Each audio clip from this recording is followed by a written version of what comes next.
Hemos visto las enfermedades obstructivas. Hoy vamos a ver las enfermedades restrictivas. Y esta es una buena definición de la enfermedad restrictiva. Y además, el dibujito que ustedes ven ahí me parece que es muy significativo para que ustedes puedan ver lo que significa una enfermedad restrictiva.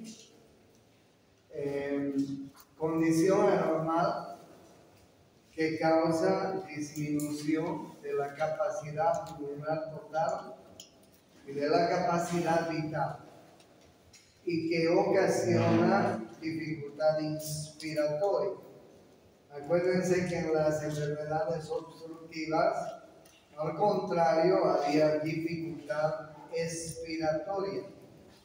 En las enfermedades obstructivas había atrapamiento aéreo. En estas enfermedades hay, al contrario, dificultad inspiratoria. ¿Sí?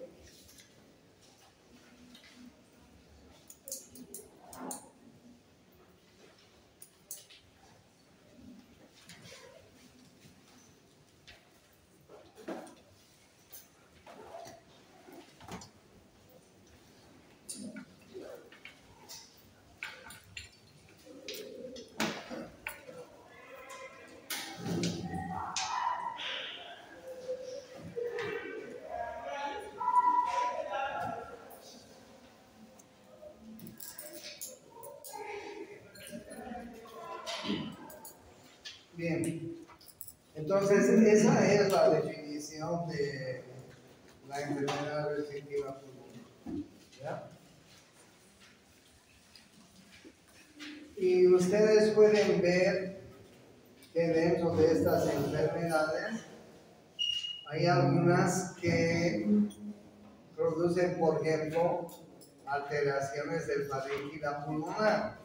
Y ahí ustedes pueden ver algunas de ellas que son ejemplos de estas alteraciones del parénquima pulmonar.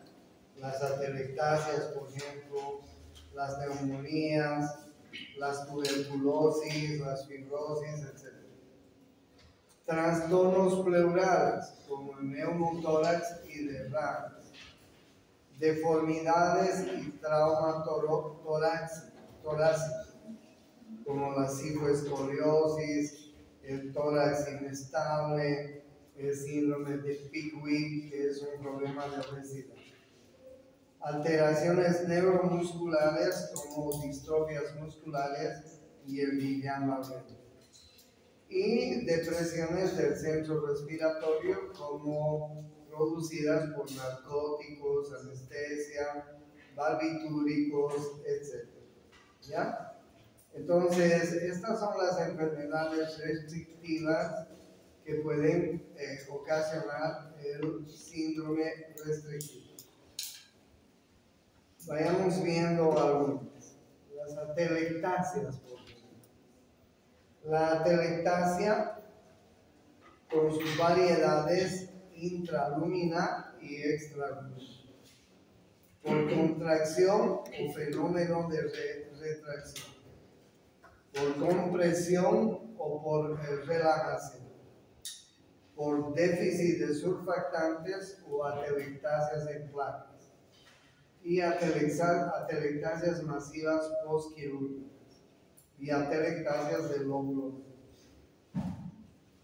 La atelectasia, entonces, es una enfermedad que también podría producir un síndrome restrictivo. Una forma muy clásica de atelectasia es la que se produce por la atelectasia postquirúrgica, ¿sí? Producto de la anestesia, de los analgésicos, se produce insuflaciones por demás intensas por parte de los médicos o del personal de salud. Y esto va a producir una telectasia, ¿sí? Donde va a haber dolor, va a haber disminución de la tos y del suspiro, hay retención de secreciones, hay una inadecuada expansión alveolar, y la telectasia también se puede producir por problemas de la perfusión sin ventilación, por disminución de la producción del surfactante y por colapso alveolar. Estas atelectasias son muy frecuentes en las atelectasias postquirúrgicas. Cuando hablamos de atelectasia, estamos hablando de colapsos alveolares. Ustedes pueden ver como alguna obstrucción incompleta puede producir un colapso alveolar. En realidad hay varias causas de atelectasias que podrían producir este tipo de problemas. Por ejemplo, una inflación incompleta, vías aéreas bloqueadas, una disminución de la absorción del oxígeno y un aumento del agua pulmonar en el intersticio podrían ser la causa de este colapso alveolar. Y esto va a ocasionar un desequilibrio en la ventilación-perfusión, va a ocasionar una hipoxemia, va a ocasionar una disminución de la capacidad residual funcional, va a ocasionar una disminución de la adaptabilidad y va a ocasionar un aumento del trabajo respiratorio. Entonces, el colapso alveolar, las atelectasias, podrían ser, como ustedes están viendo, por una insuflación incompleta o por vías aéreas bloqueadas o por una mala absorción de oxígeno y dióxido de carbono porque hay agua en la membrana alveolo-capilar. Y ustedes ven que uno de estos colapsos va a ocasionar todos estos problemas que les estoy mencionando en este lado, en el lado derecho de la figura. ¿Cuáles son los mecanismos de la atelectasia? En primer lugar, uno de los mecanismos más importantes, como ya les he dicho, es la obstrucción bronquial y reabsorción de aire. Esta obstrucción bronquial y reabsorción de aire va a producir atelectasias, es decir, colapsos alveolares. Y cuando hay colapsos alveolares, va a disminuir el área ventilatoria, va a producir retracción de las estructuras vecinas. Obviamente que este colapso, esta atelectasia, va a producir alteraciones en la ventilación-perfusión. Y uno de los problemas más importantes y enfermedades representativas es la neumonía. La neumonía es uno de los problemas más importantes que puede producir este colapso alveolar y va a producir insuficiencia respiratoria y retención de secreciones bronquiales. Les muestro un par de radiografías donde ustedes pueden apreciar cómo el campo pulmonar del lado derecho está disminuido y está disminuido por un colapso alveolar. Y ustedes comparen con el campo alveolar, no se ve muy claro porque hay mucha luz. El campo pulmonar del otro lado está más o menos bien ventilado, pero en el otro lado hay una gran área de colapso, ¿no?, que ustedes pueden apreciar. Y miren ustedes cómo cuando hay este tipo de colapsos, las áreas vecinas se inclinan hacia el otro lado.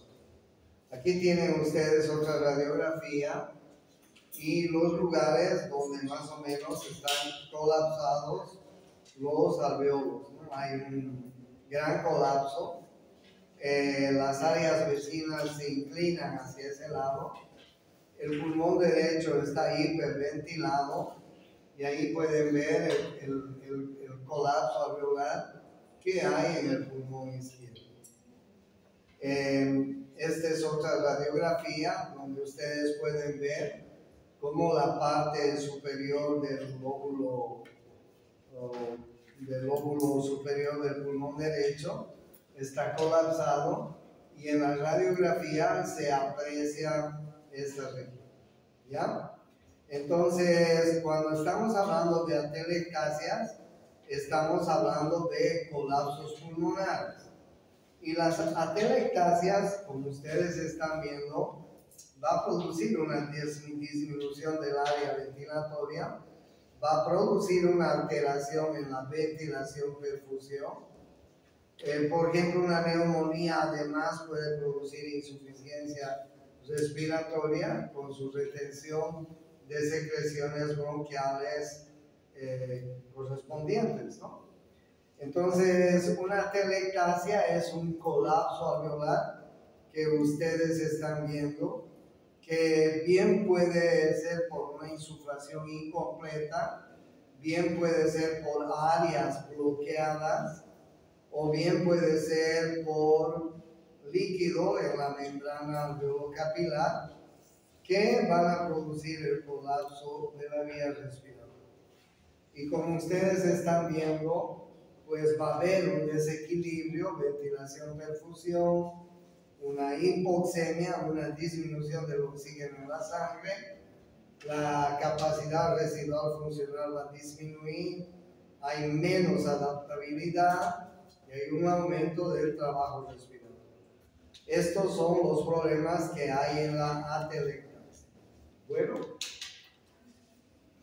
dentro de los síndromes restrictivos también están las neumonías bacterianas. Ustedes saben que la neumonía bacteriana es una infección de la vía pulmonar, de la vía respiratoria. Generalmente se produce por inhalación de microorganismos que pueden existir en el medio ambiente, broncoaspiración de microorganismos que pueden venir de la nasoorofaringe, diseminación hematógena a partir de un foco distante y diseminación directa desde un foco de infección vecino o por lesión penetrante. Entonces, todas estas son las vías de infección de una neumonía bacteriana. Cuando hablamos de neumonía bacteriana, hay factores de riesgo que pueden ser factores que van a inducir al aumento de una neumonía. Ustedes pueden ver todas las enfermedades que son factores de riesgo y que pueden producir neumonías. ¿No? Miren ustedes cuántos factores de riesgo tenemos para las neumonías bacterianas. Miren las tantas enfermedades que puede producir una neumonía, ¿no? Y ahí ustedes pueden ver también que están viendo algunas enfermedades como la desnutrición, como el senilismo, como el alcoholismo y otras enfermedades propias del pulmón, la diabetes, etcétera. Son enfermedades que pueden dar neumonías bacterianas. Entonces, bien, una neumonía es una condensación pulmonar. Ya saben ustedes los factores predisponentes para la neumonía, acabo de mostrarles en la anterior figura, ¿no es así? Y ustedes saben que esta neumonía puede estar ocasionada por bacterias gram positivas y gram negativas hoy en día. Aunque en general son las gram positivas las más importantes en la producción de neumonía. Pero hoy en día también hay bacterias gram negativas que pueden producir neumonías. Estas neumonías generalmente son lobulares o pueden ser más de un lóbulo y convertirse en bronconeumonías. Una de las características clínicas y radiológicas de la neumonía es la condensación pulmonar. Y esta condensación pulmonar nos va a dar signos y síntomas clínicos, nos va a dar signos radiológicos y signos laboratoriales que ustedes están viendo. ¿Ok? Entonces, bien, ¿cuál puede ser el camino de una nueva neumonía? Podría reabsorberse y no pasa nada. Podría ir a la fibrosis pulmonar.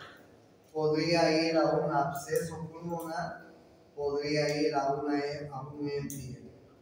Entonces, fíjense, este cuadro es muy importante porque nos está hablando de todos los factores que primero predisponentes, el origen y la etiología de una neumonía, el tipo de neumonía y todas las consecuencias que puede tener una neumonía. ¿Ok?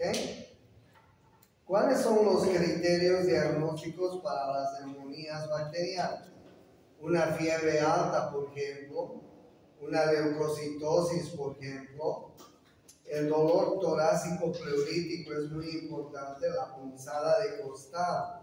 Ustedes saben que los pacientes que tienen neumonía tienen punzada de costado, un dolor torácico intenso.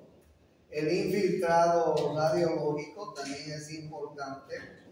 El esputo de estos pacientes, que puede ser purulento o rosado, asalmonado o asalmonelado se llama. Y la tinción de gram puede ser gram positivo o gram negativo, ¿no es así? Dependiendo de la etiología del paciente. Entonces, miren los criterios diagnósticos que tenemos para una neumonía. Por favor, no se olviden. Y también tenemos criterios de gravedad. Cuando la taquipnea es más de 30 por minuto, cuando hay hipertensión arterial baja, cuando la fiebre es mayor de 38.3, cuando pueden haber alteraciones de la conciencia, cuando hay oliguria menor a 400 ml en 24 horas, y cuando hay disnea, sobre todo de reposo. Entonces nosotros podemos considerar estos criterios tanto clínicos como de gravedad en la neumonía. Ustedes tienen ahí una neumonía lobar en el pulmón derecho, ¿no? Fíjense cómo se ve una neumonía, hay una condensación en el lóbulo medio del pulmón derecho que es bien notoria, ¿no es así? Y que pues es fácil de apreciar radiológicamente. Ustedes pueden apreciar aquí una condensación en el lóbulo inferior del pulmón derecho, que también es muy notorio, ¿no? Cuando ustedes tienen estas imágenes radiológicas, pues son típicas de una neumonía, ¿no?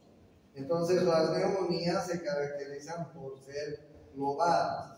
Podrían atacar al lóbulo medio, al lóbulo inferior en el pulmón derecho o al lóbulo inferior en el pulmón izquierdo. ¿Por qué siempre el pulmón derecho es el más afectado?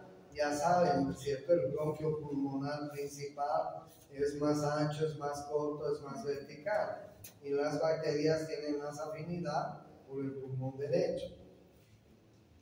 Bueno, entonces tengan en cuenta esto en una neumonía.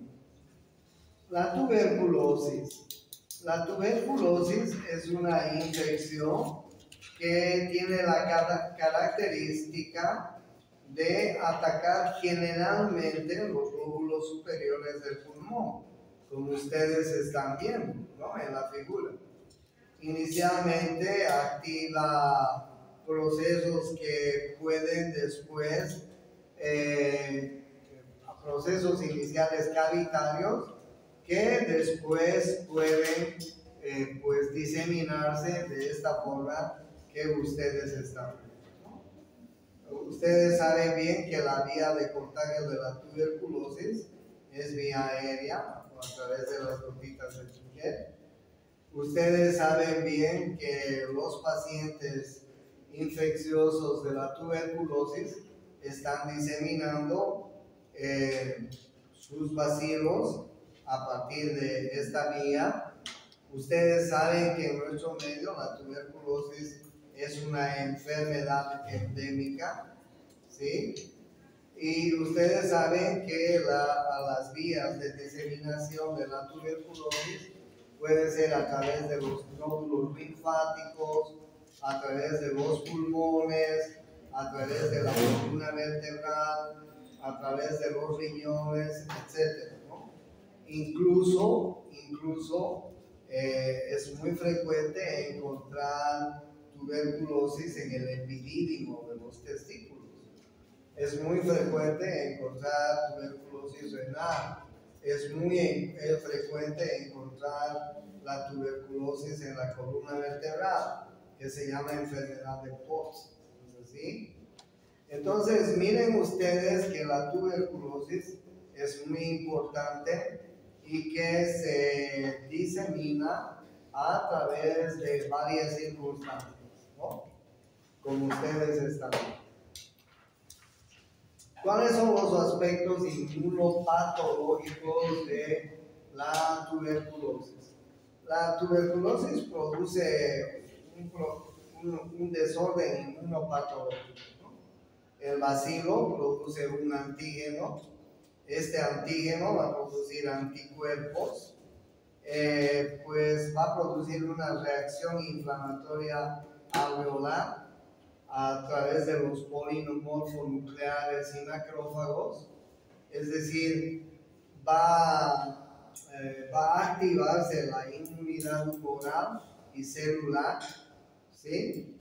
Esta inmunidad humoral y celular, por supuesto que se activa a nivel del sistema linfático, como ustedes saben, y en la reacción inflamatoria alveolar no solamente actúan polimorfonucleares y macrófagos, sino como ustedes pueden ver, actúan mediadores inflamatorios a partir de los macrófagos, como la interleuquina 1, y a través de los linfocitos, como las citocinas. Entonces, una reacción inflamatoria inicial de un proceso tuberculoso es el granuloma tuberculoso, ¿no? El granuloma tuberculoso que se rodea de células especializadas de tipo Langerhans, ¿no? Muchos pacientes hacen su infección tuberculosa a nivel de un ganglio que normalmente es localizado en el cuello. El ganglio es supraclavicular, y cuando se hace una infección tuberculosa, pues generalmente este es el proceso inmunopatológico que pasa en un granuloma de infección. ¿No es así?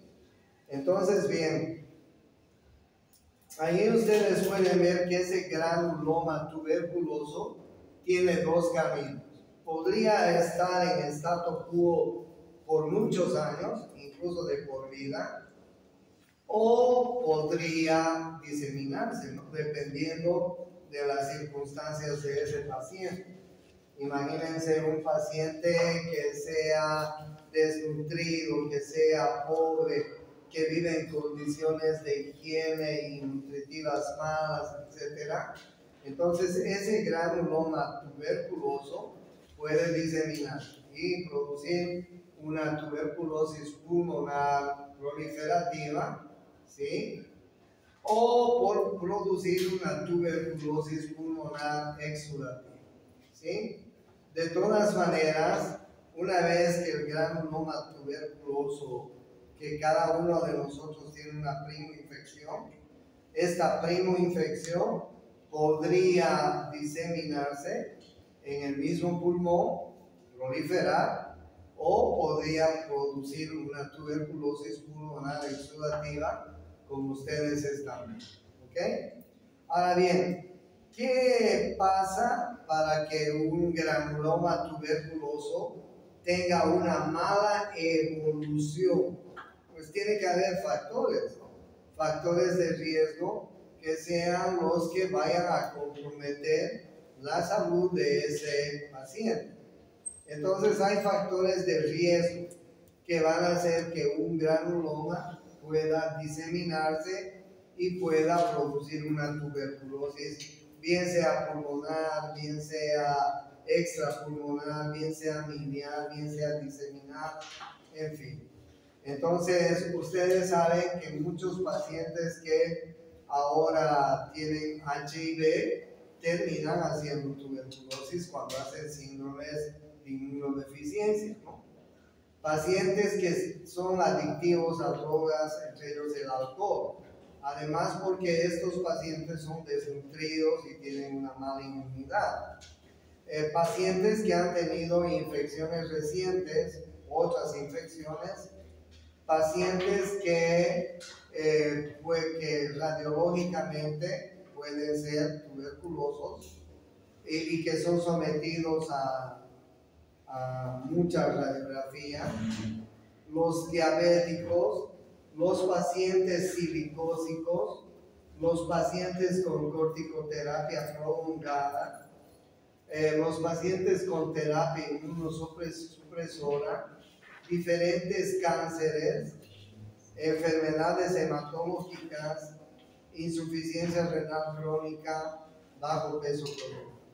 Entonces ustedes vean cómo factores de riesgo pueden hacer que estos granulomas de los que yo les he hablado inicialmente, este granuloma, podría luego diseminarse a una tuberculosis pulmonar o a una tuberculosis pulmonar exudativa, a una tuberculosis extrapulmonar o a una tuberculosis biliar. Entonces hay factores de riesgo muy importantes que debemos tomar en cuenta los médicos cuando estamos hablando de tuberculosis. En nuestro medio yo ya les he contado que muchos pacientes que vienen del occidente a Santa Cruz son pacientes que cambian de medio ambiente, son pacientes que cambian de hábitat, son pacientes que están acostumbrados a vivir en el frío, son pacientes que hicieron una primoinfección en el occidente y cuando se vienen al oriente, el medio ambiente les choca. Imagínense un campesino del occidente que llega al oriente y comienza a trabajar en la zafra, esta época de zafra. Es decir, a los collitas que vienen a la zafra, los encierran en galpones grandes. Estos collitas vienen con sus familias, en esos galpones viven hacinados, no tienen condiciones de salubridad adecuadas, no tienen condiciones de higiene adecuadas, no tienen buena alimentación, el calor, el medio ambiente los choquea. Entonces, esa gente que viene del occidente, pues reactiva sus tuberculosis en Santa Cruz. Por eso es que Santa Cruz es uno de los lugares más endémicos de Bolivia, porque los collitas que están viniendo a vivir a Santa Cruz, y me refiero no a los collas con plata, me refiero a la gente campesina que viene del occidente, reactiva sus tuberculosis aquí en Santa Cruz, por esta razón que les cuento. Entonces es muy importante, dentro de los factores de riesgo, considerar pues las condiciones de vida, de desnutrición de esta gente que viene a vivir a Santa Cruz. ¿Okay? ¿Cuál es la evaluación clínica de una tuberculosis pulmonar? pues un foco tuberculoso. Este foco tuberculoso puede ir a una necrosis de calcificación, a una licuefacción, puede hacer cavernas. Estas cavernas pueden hacer hemoptisis o producir hemoptisis, pueden producir eliminación bronquial, pueden producir problemas de orden pleural, pueden producir vómicas, pueden producir siembra broncógena. ¿Ok? Una licuefacción, una necrosis de calcificación producen caverna. Una caverna es más o menos una imagen así, radiológica, como les estoy mostrando. O sea, esta es una caverna, ¿no? Se ha producido una necrosis de calcificación, una licuefacción, una caverna. ¿Qué pasa si esa caverna se rompe? ¿Qué pasa si esa caverna se rompe? Si esa caverna se rompe, pues se va a producir hemoptisis, vómica, eliminación bronquial, ruptura en la pleura, siembra broncógena, etc., ¿no? Son pacientes que pueden tener estos problemas, ¿no es así? Ahí tienen ustedes un buen signo radiológico de lo que les decía, ¿no? De lo que les decía de una necrosis de calcificación, una licuefacción y la formación de una caverna. Miren ustedes cómo se nota de claro, ¿no? Otras imágenes donde ustedes pueden ver también pues varias señales de licuefacción y cavernas son estas. Miren, ahí están viendo. Miren, acá es una tuberculosis que se ha diseminado en el pulmón y prácticamente ha producido un derrame pleural inclusive, ¿no? Como ustedes pueden ver. Miren ustedes en esta otra cómo se ve tan claramente la licuefacción y la calcificación, ¿sí? Ustedes saben que para hacer el diagnóstico y el tratamiento de la tuberculosis, les voy a mandar un pequeño texto que ha sido hecho por el Ministerio de Salud, porque lo que yo sí les voy a preguntar en el examen son los medios de diagnóstico de la tuberculosis y el tratamiento. Porque no puede haber un médico en Bolivia que no sepa hacer el diagnóstico de una tuberculosis y menos el tratamiento de la tuberculosis. Por eso es que cuando les estoy hablando de tratamiento, ¿sí? Hay que combinar. A veces en la primera etapa se combina cuatro medicamentos.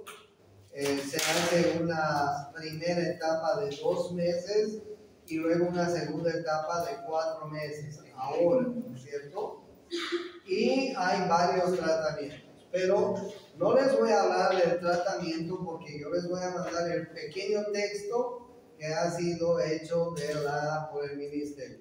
Y ahí ustedes van a ver todo lo que se hace en Bolivia con el Ministerio de Salud. Pero a mí lo que me interesa es que sepan los medios de diagnóstico y sobre todo el tratamiento de primera elección y el tratamiento de segunda elección. Por eso es que voy a saltar esta diapositiva, porque lo que quiero es que ustedes aprendan de ese pequeño texto que es muy chiquito, pero que necesito que lo vean. ¿Ya?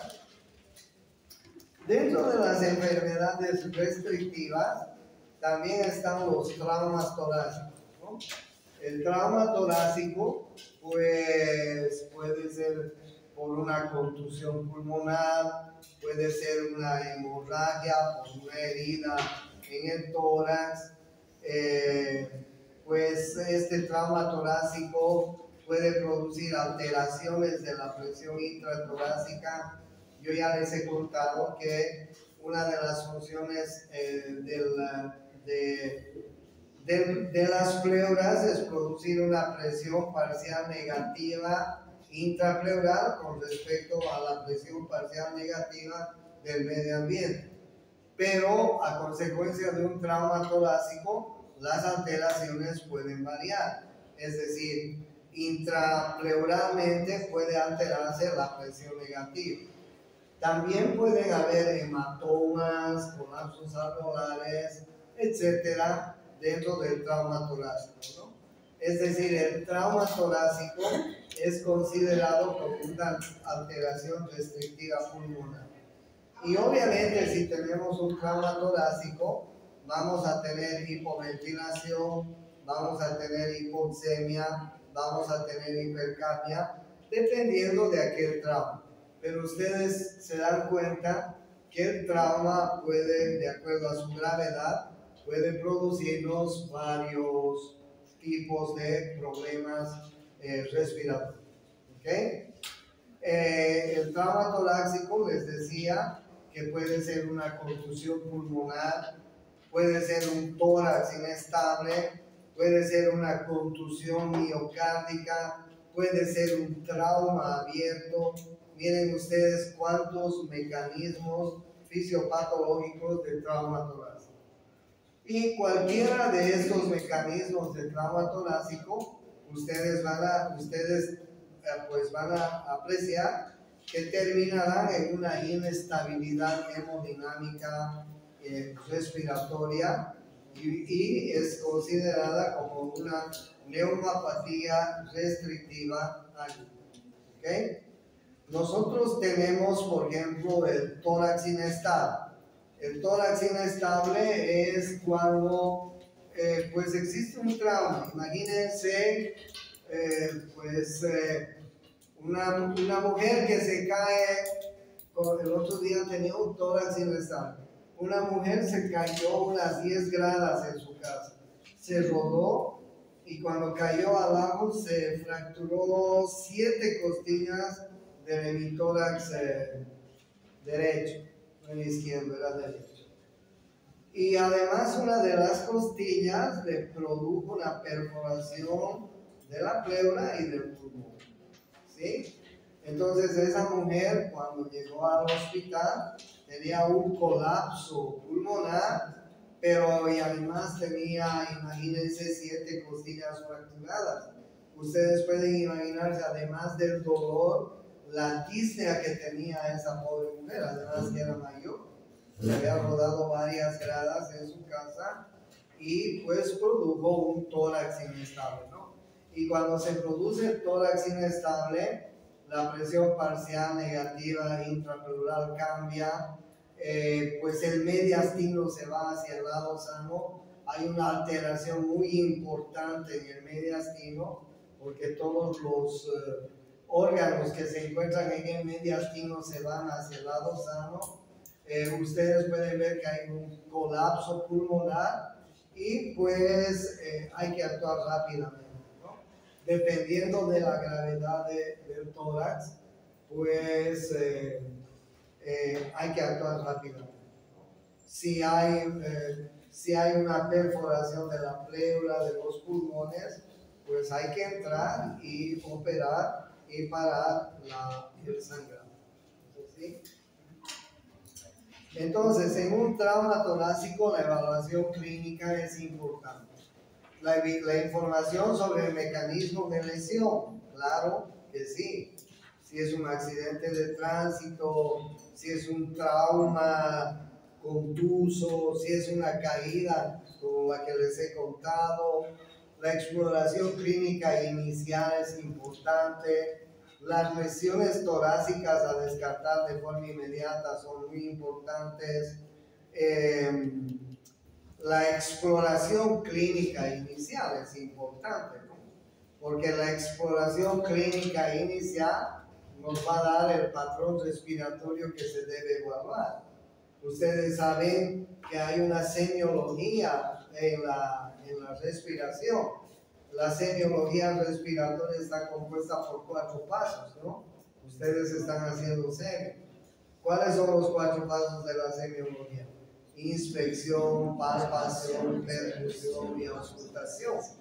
Entonces, En la semiología tú te vas a dar cuenta en los 4 pasos si hay alguna alteración semiológica.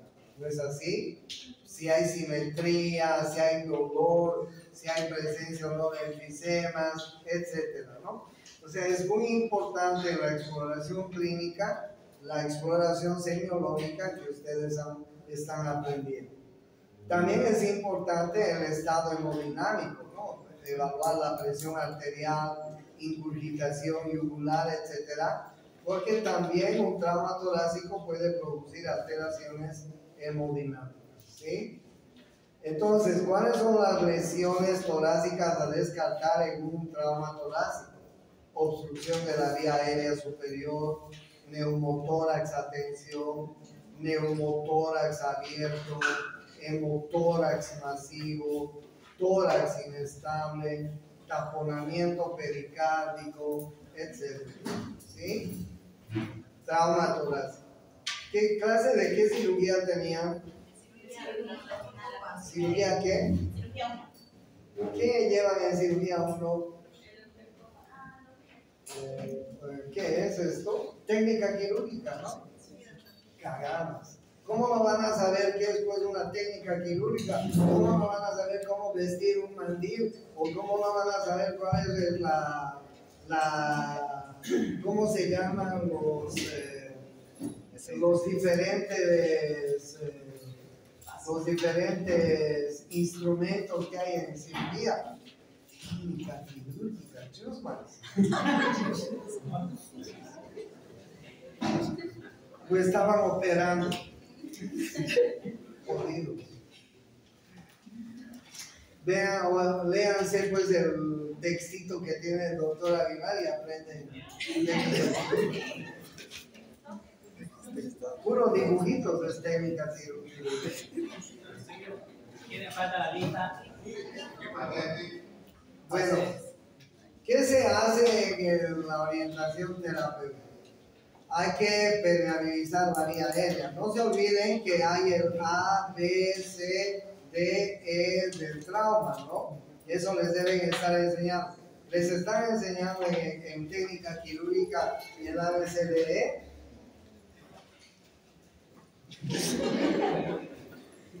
Ni siquiera eso. A, B, C, D, E. Es que yo estoy en la comisión del nuevo diseño curricular y hemos dicho técnica quirúrgica, sí, ya está bien técnica quirúrgica. ¿Qué se les enseña en técnica quirúrgica? Suturas, puntos, cómo calzar un mandil quirúrgico, el instrumental, en fin. ¿Qué más les enseña? Nada más. Anual técnica quirúrgica para eso. Es una vaina, ¿no? Porque eso podría hacerse en todo lo que aprenden en un año podría ser en un semestre. Nos preguntamos los que estamos haciendo el nuevo diseño, ¿qué enseñan en técnica quirúrgica? ¿Quién hace cirugía 2? ¿Qué hacen en cirugía 2? ¿Cirugía de quién? ¿Y en cirugía 3? ¿Cirugía de tórax? ¿Cuál es la diferencia entre cirugía 2 y cirugía 3? Se dan cuenta, hay cirugía 1, cirugía 2 y cirugía 3. Parecería que cuando egresamos de aquí podemos abrir un tórax, operar un pulmón, operar un corazón, etcétera, porque hay cirugía de tórax, hay cirugía abdominal. ¿Y quién opera un pinche apéndice siquiera cuando egresan? O sea, realmente nos preguntamos los que estamos haciendo el diseño, ¿no? ¿Qué enseñan tanto los quirúrgicos? Deberían enseñar al médico general, pues ser más, de más acción, de más orientación. ¿Se imaginan cirugía de tórax enseñar? Cirugía de cabeza, cuello y tórax. Cirugía de cabeza. ¿Quién opera cabeza? Yo soy cirujano, nunca he operado cabeza. Cuello. ¿Quién opera cuello? Tórax. ¿Quién opera tórax? ¿Quién se va a meter de médico general a operar tórax? ¿Se dan cuenta que estamos medio mal? Y les cuento que estamos disgregando todas las medicinas. Ya no va a haber esas cagadas que están llevando. Claro, es una tontería medicina interna 1, medicina interna 2, ¿no? Ahora va a haber cardiología, neumología, va a haber inmunología, hematología, todo lo que debería ser, gastroenterología, reumatología, imagenología, etc.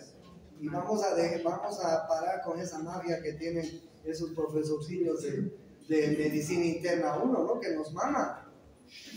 En medicina interna 1, urología. El urólogo es quirúrgico, ¿no? ¿Qué hace en medicina interna 1, un urólogo? ¿Se dan cuenta cómo nos mama? ¿Qué hace el urólogo? ¿Cuál es la función del urólogo? Es quirúrgico. O el urólogo les enseña nefrología. No les enseña nefrología. Estamos cambiando todo. El A es airway, vía E. El B es breathing, respiración. Breathing. El C es cardiocirculatorio. Sí.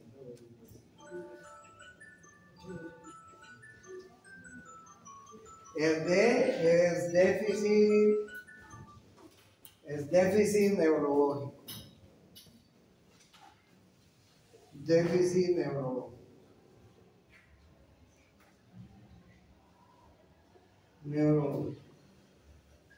Y el E es exposición.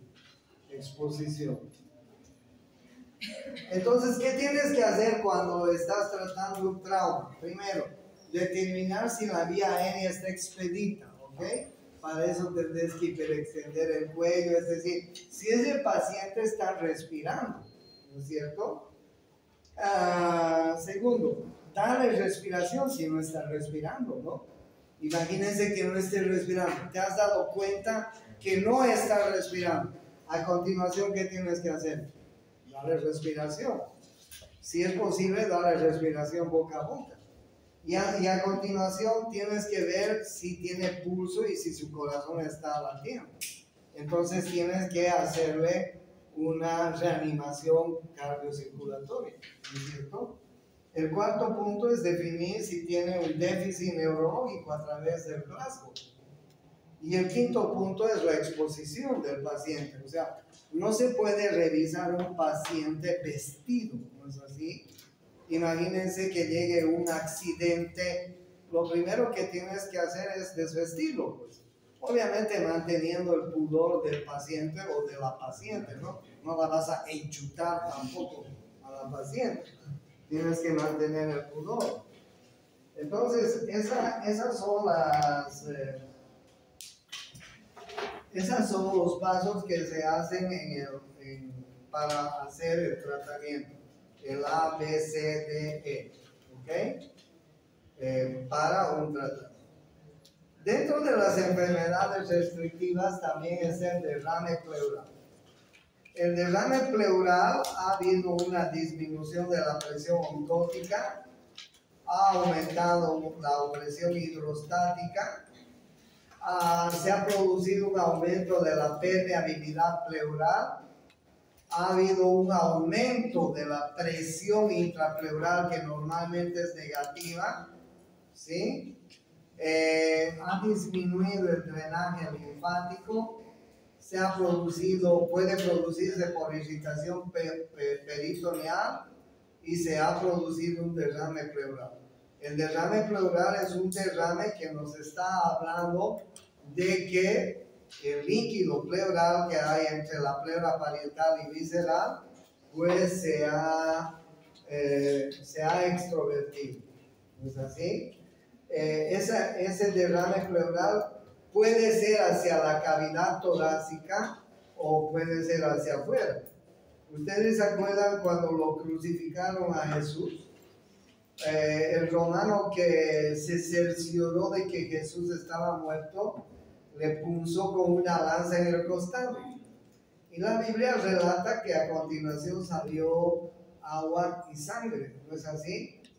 En realidad el huevón del romano no le perforó directamente el pulmón, sino que parece que metió la lanza así oblicuamente y primero le perforó la pleura y después le perforó el pulmón. Por eso es que cuando a continuación de la lanza sale líquido pleural y sangre, la Biblia relata que fue agua y sangre. En realidad salió líquido pleural y sangre. Entonces, un derrame pleural puede ser hacia afuera o puede ser hacia adentro. ¿Okay? Si el derrame pleural es hacia adentro, va a producir un derrame, un gran problema de orden respiratorio. Miren ustedes, les muestro este derrame. Este es un derrame pleural. ¿Okay? Entonces, si hay un derrame de esta naturaleza, ustedes se pueden dar cuenta fácilmente que un derrame va a producir dolor, tos, disminución del área ventilatoria, colapso pulmonar, insuficiencia cardíaca, disnea, desviación del mediastino, ¿no? Miren ese derrame importante, ¿no? Miren ahí tienen otro derrame importante en el lado izquierdo. ¿Okay? Entonces el neumotórax puede ser espontáneo, puede ser traumático, puede ser iatrogénico, es decir, desconocido. Espontáneo puede ser primario o secundario, puede ser traumático abierto o cerrado, o puede ser iatrógeno, iatrogénico, es decir, producido por el personal de salud, ¿no? Podrías producir por una punción vascular, pulmonar, postquirúrgica, etc. Estábamos una vez en la terapia y uno de los colegas estaba queriendo colocar un catéter venoso central en la subclavia derecha. Era un capo, era un paciente era un médico muy capo en colocar catéteres. Pero al colocar el catéter, no sé qué pasó y pulsó el vértice del pulmón. Y se hizo un derrame pleural importante, un neumotórax importante y iatrogénico, por tratar de colocar un catéter central. Entonces podría también suceder que los derrames y neumotórax podrían producirse de esta manera. Neumotórax, derrames son muy emparentados, si ustedes quieren. ¿Ya? Entonces ya saben los tipos de neumotórax que tenemos. El neumotórax entonces significa ingreso de aire por rotura pleural.